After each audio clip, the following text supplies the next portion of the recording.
Welcome to the deep dive. Where we try to make you the smartest person in the room. That's right. Today we're going to be tackling those notorious post-approval amendments, or PAAs, for NYC construction projects.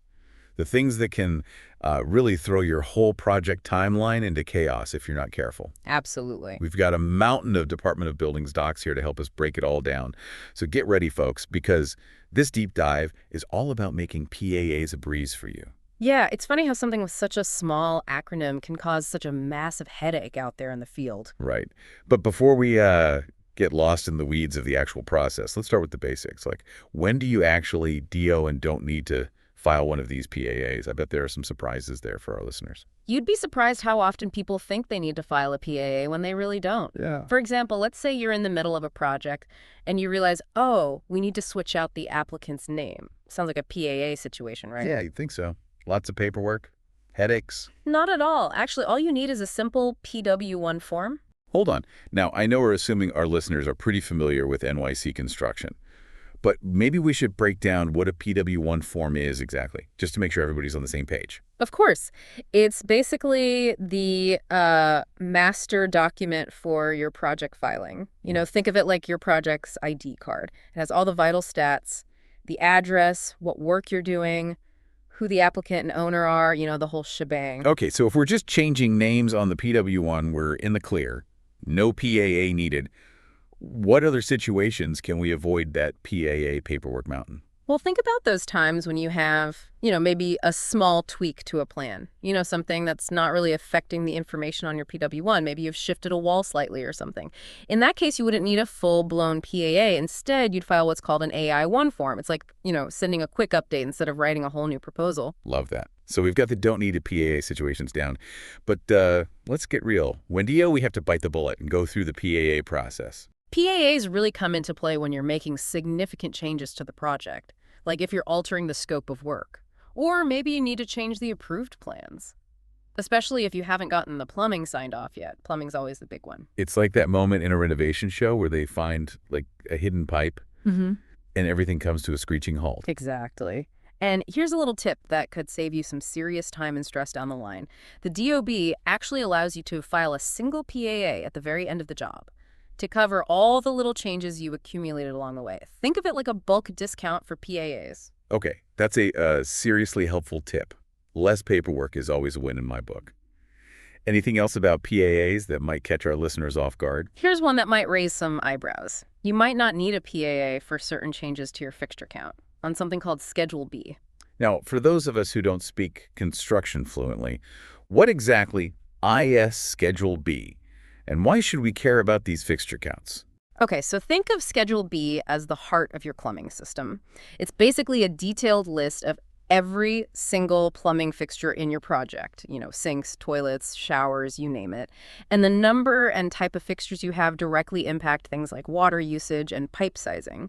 You get it wrong, you could have some serious plumbing problems down the line. So it's like making sure your pipes can handle the flow, literally. But you're saying we can tweak some of these fixture counts without triggering a PAA. What's the catch? The key here is that any changes to your fixture count, they have to be directly related to the work that was already approved in your original plans. You can't just suddenly decide to add a whole new bathroom without going through the proper channels. And of course, your licensed master plumber needs to sign off on everything, making sure your pipes can handle the changes and that everything's up to code. So no going rogue with extra bathrooms. Right. Got it. Are there any types of work where this, new fixture count flexibility doesn't apply? Yes, things get a bit more strict when it comes to gas, medical gas, standpipe, and sprinkler work. For those, you'll still likely need a PAA for most changes. The only exception for sprinkler work is if you're just relocating or replacing a small number of sprinkler heads, up to 30 to be exact. So those are definitely areas where you want to tread carefully and make sure you're following the rules to a T. Okay, we've covered when you DO and don't need a PAA. Now let's get into the nitty-gritty of actually navigating the PAA process. Where do we even begin? Well, the Department of Buildings lays out a pretty clear path for us, especially when it comes to what they call BIS job filings. That's basically how you get the PIA ball rolling. Okay, BIS job filing. So before we even think about filling out PAA paperwork, there are some things we need to do within this BIS system, right? Absolutely. First, you absolutely have to find your project's initial document in the system and make sure all the information there is accurate and up to date. Seems simple enough, but there's a little catch that can trip people up. Uh-oh. I'm sensing a potential pitfall here. What is it? You also have to check for any open PAAs related to your project. In something called BizWeb, think of BizWeb as the online command center for your project. That's where you track everything. And here's why this step is so important.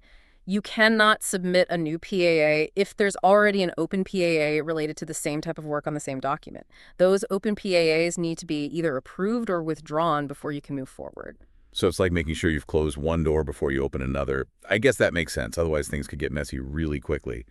How do we even find these open PAAs lurking in BizWeb? The document overview screen in BizWeb is your best friend here. It'll show you all the PAAs connected to your project and their current status. Okay, let's say we find an open PAA just hanging out there in BizWeb.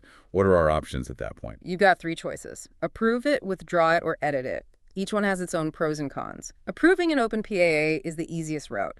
It keeps your project records nice and clean, which is, crucial in construction. Plus, it helps avoid those dreaded data disasters down the line. Because let's be honest, nobody wants to deal with lost paperwork or incorrect information in the middle of a project. That's a recipe for delays and headaches. Exactly. Now, if you need to withdraw a PAA, it'll cost you a $100 fee. And there's a bit more paperwork involved. You'll have to fill out a PW1 form, choose withdrawal in the changes section, and explain why you're withdrawing it in the comments. So a little more hassle and a fee. Right. But sometimes it's the necessary evil. What about editing an open PAA? Is that even an option? It is, and it's a fantastic option if you just need to make a few tweaks to an existing PAA. And the best part, it doesn't cost you an extra penny. Okay, that's music to any construction professional's ears. Less money spent on paperwork means more money for the actual project. Right. But there's one more important update about PAAs that the DOB recently implemented. Once you've filed a PAA for changes on your Schedule A or Schedule B, you can't submit another PAA for the same type of work on that document until the first one is either approved or withdrawn. So it's like a one PAA at a time policy. I'm guessing that's meant to, streamline things and prevent a backlog of PAAs. You got it. It really, simplifies the process for everyone involved. But it also means that if you've got multiple changes you need to make, you got to, bundle them all up into a single PAA instead of filing a bunch of separate ones. Bundling our changes, got it. Okay, so now that we know how to handle any open PAAs in this new rule, are we finally ready to talk about actually filing our PAA? Yes, we are. Let's dive into that process right after a quick break. All right, so let's break down those steps involved in actually filing this PAA. First things first, you'll need to grab that trusty PW1 form again. Remember that project ID card we talked about earlier? What? It's a multitasker. Make sure you select Amendment in the Changes section. So we're basically telling the DOB, hey, remember that project we talked about? Yeah. We're making some tweaks. Precisely. You'll need to fill out sections 1 through 4 and section 16. Those are always required. And then sections 6, 7, 8, and 9, but only if those apply to the changes you're making. Okay, so many sections. Any tips for making sure we don't mess anything up? My brain is already starting to feel overloaded. Don't worry. It's not as complicated as it sounds. The key is to be super clear and specific. In Section 7A, really spell out those changes you're making. Yeah. This is your chance to, explain to the DOB exactly what's different now. Okay, so no vague language allowed. Yeah. Got it. What about Section 16? That's the comments section, right? That's right. Think of it as your opportunity to provide, a concise summary of the changes. For example, you could write something like, adding a new bathroom on the first floor. Short, sweet, and to the point. Clear and concise, that's the name of the game. Hmm. Any other insider tips that could make this process even smoother? Here's one that's particularly helpful if you're filing a PAA to address an Environmental Control Board violation. Always include the ECB violation number in Section 16. It makes it much easier for the DOB to track everything and ensures that, things move along swiftly. Okay, so we've tackled the PW1 form. What's next on our PAA to-do list? Now it's time to move on to the schedules. If your changes involve anything on Schedule A or Schedule B, you'll need to fill those out accordingly. And of course, if your plans have changed, you'll need to update those as well. Schedules, plans, amendments. It's a lot to keep track of. How do we make sure we're not missing anything? And the DOB has all the info they need to give us the thumbs up. Here's where a highlighter becomes your best friend. On your schedule, A or B, clearly mark only the items that are being changed. And use that highlighter to really emphasize those changes. Do the same on your plans. Circle the areas where the modifications have been made. It makes life so much easier for the plan examiners. I'm a big fan of highlighters. The brighter, the better. Speaking of making life easier for the plan examiners, what are some common mistakes people make when filing PAAs? Those things that make the DOB raise an eyebrow and say, wait a minute, what's going on here? Believe it or not, it's often the little things that trip people up. Double checking those meter and riser counts, making sure all the fixture counts are accurate, verifying that all the locations on your Schedule B are correct. These are prime areas for errors. It's like that old saying, the devil is in the details. Exactly. And when it comes to PAAs, those details can make all the difference between, a smooth approval process and a major headache. Okay, so we've filled out the forms, updated our plans, highlighted everything in neon colors, and triple-checked for errors. What's the next step? Time to submit. Make a copy of your entire PAA application for your records, and then head down to your borough office. You'll need to submit the original and the copy. They'll date stamp your original and give it back to you. Wait, we actually have to leave the house for this. I thought everything was digital these days. Well, not quite everything. But don't worry, we'll be back in the digital realm soon once you've submitted your PAA. The next step is to head back to BS Web, remember that online command center we talked about, Right. and verify that all the information has been entered correctly. Back to BS Web we go. So we're basically playing digital detective here, making sure there are no typos or missing information. You got it. Specifically, keep an eye out for the status PAA fee due. That means your PAA is in the system and waiting for you to pay the fee. Of course, if your job is fee deferred or exempt, you get to skip this step. Lucky them. Fee deferred sounds like a dream. Okay, let's say our PAAIS fee due. And we're ready to cough up the cash. How much are we talking? The PAA fee is a flat $100. Pay that at the cashier. And your PAA status will change to AP Entire. Okay, AP Entire. Does that mean we're in the clear? Construction can resume. Not quite, but we're getting closer. Now it's time to request approval. If your PAA involves increasing the scope of work, you might need to see a fee estimator and pay some additional fees. After that, the process depends on whether your job is professionally certified or not. Okay, professionally certified jobs first. What happens after we request approval for those? You'll need to head over to the DEAR unit. DEAR unit. Yeah. Okay, I'm officially lost. What does that acronym stand for? It stands for Document Examination, Appointment, and Resolution. It's basically where all those plan examinations and approvals happen. They'll review your PAA. And if everything looks good, you'll see an approved status in BizWeb. And then we can finally celebrate. Almost. Always double check that the original document has been updated with your amendment information. That's the final confirmation that everything is officially approved. Got it. Final confirmation is key. Now, what about those non-professionally certified jobs? What's different about their path to approval? For those, you'll need to call 311 and schedule a plan exam appointment through the Department of Buildings Plan Exam Appointment Center. Just remember that your PAA needs to be in that AP Entire status before you can schedule the appointment. The only exception is if your job is fee deferred or exempt. Those will stay in PAA fee due status. So many different scenarios. It's like a PAA, choose your own adventure. Okay, appointment scheduled. What happens next? Make sure you have your original document ready to go in your job folder and be prepared to, meet with the plan examiner for a thorough review of your PAA. I imagine that meeting can be a little nerve-wracking, like waiting for your test results. It can be, but as long as you've done your due diligence and, followed all the steps carefully, you should be just fine. So if the plan examiner gives us the thumbs up, we're officially home free. Yes. You'll see approved in DSWeb. Yeah. And as with professionally certified knobs, double check that your original document has been updated. That's the official finish line for your PAA journey. PAA victory dance. But what if, and I hate to even say this, what if the plan examiner finds some issues with our PAA?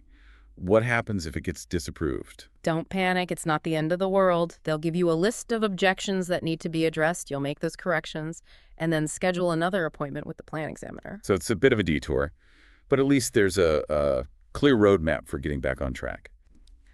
Okay, we've covered the ins and outs of filing a PAA through BIS job filings. Any other crucial things we need to know about this process? There are a few important points to remember. First, that whole edit and open PAA option, that only applies to those filed on or after February 15, 2005. that are amending Schedule A or B. Dates are important. It's easy to overlook those little details, but they can really trip you up. Right. And here's another key point. You can edit those Schedule A or B PAAs anytime before approval without having to pay extra fees. However, if you need to edit a PAA that's changing other types of data, you might have to withdraw the original and refile it, which unfortunately means another fee. So edits are free for Schedule A and B, but not for everything else. Got it. Any other things we should keep in mind? This is a big one. You absolutely cannot submit a PAA to amend Schedule A or B. If there's already PAA for either of those schedules pending on the same document, it all goes back to that one PAA at a time rule. Right. No PAA pileups allowed. That example in our documents about document #1 really helped illustrate that point. Exactly. It's always best to, consolidate your changes into one PAA rather than trying to juggle multiple ones. It just keeps things cleaner and less complicated. Now, we've talked a lot about BIS job filings, but there's another way to handle PAAs. DOB NW build. I was just about to ask about that. DOB NW build. It sounds like the, more modern, tech-savvy way to deal with the DOB. So how does filing a PAA through DOB NW build differ from what we've just discussed? It definitely streamlines things. For starters, in DOB and now W build, you can only have one PAA in progress at any given time. Okay. And it has to be filed by the same applicant of record as the original filing. So no passing the PAA buck, so to speak? Exactly. And you can't use it if your filing includes any legalization work. When you're describing your changes, you'll do that in the comments section. Of the plans work, PW1 tab. So same PW1 form, just a different digital location. That's it. Now, when it comes to fees, DOB and NowView. Build has a flat fee of $100 for every new PAA. But here's where it gets interesting. If your estimated job cost changes because of the PAA, your fees might be recalculated. So if the job cost goes up, we might have to pay more. But if it goes down, we might get a refund. Exactly. It keeps things fair and accurate. I like the sound of potential refunds. Okay, let's walk through the actual process of filing a PAA through DOB and now W. Build. What are the steps? It's pretty straightforward. First, you'll log in to DOB and now W, build using your e-filing credentials, then you'll find the approved initial job filing on your dashboard and start the PAA process. The system will automatically assign a filing number to your PAA so you don't have to, keep track of yet another number. One less thing to remember, always a plus. What happens after that? Next, you'll upload all the required documents. This will probably include updated PDFs of your plans and a DPL1 document. The system will let you know if any other documents are needed based on, the specifics of your PAA. Smart systems are a lifesaver. So we've got our documents uploaded. What's next? Attestations. You, the owners, and any other relevant folks will need to electronically sign the job filing. Digital signatures for the win. And then?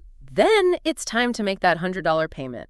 Online, of course. You can use a credit card, debit card, or e-check. It's all very convenient. Payment made. We're almost there, right? You got it. Before you officially submit the PAA, you'll have a chance to, look over the entire filing and give it one final electronic signature. Then you submit it to the DOB, and that's it. Your part is done. Out of our hands and into the digital ether. What happens on the DOB's end? Their staff will review your PAA carefully if there are any issues. They'll let you know. And you can make corrections right within the system and resubmit. If a meeting is needed to resolve any issues, those happen online too. And finally, once the DOB approves your PAA, you and everyone else on the project will get an email notification. Email notifications. Yeah. The modern-day equivalent of a sigh of relief. Exactly. And that wraps up your PAA journey through DOB Now W. Build. We've covered so much today. PAAs are clearly not for the faint of heart.